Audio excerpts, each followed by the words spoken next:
Monsieur le Président.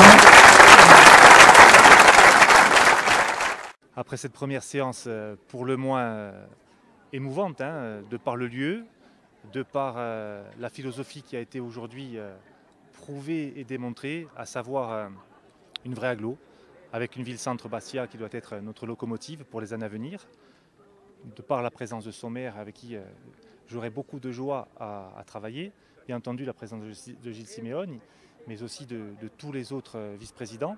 Nous en avons élu 5 aujourd'hui. Bien entendu, ce n'est qu'un premier pas.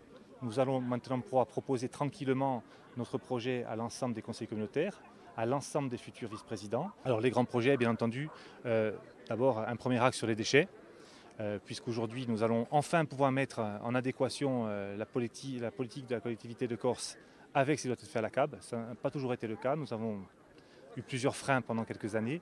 Aujourd'hui, nous allons mettre notre politique en adéquation avec le projet avec la collectivité, ce qui permettra, je pense, déjà de remettre certaines choses en route au niveau de la collecte des déchets, du tri sur la grande agglo. Second grand point de notre future mandature, bien entendu, nous l'avons dit, c'est l'ouverture vers d'autres territoires. Ce lieu ouvert sur la mer n'a pas été choisi par hasard. Nous souhaitons nous ouvrir sur tous les territoires, du Cap à la Maranagole, sans oublier la Concador ou le Nebbio. C'est une nécessité. Aujourd'hui, nous devons rivaliser en termes de population, en termes économiques avec la CAPA. Donc aujourd'hui, nous allons proposer une méthode de travail et dès les mois à venir, nous allons rencontrer les différents élus de ces territoires pour finaliser un projet afin qu'au cours de la mandature, ou plus certainement en fin de mandature, nous soyons en capacité de proposer une grande agglomération qui respectera les spécificités de chaque territoire.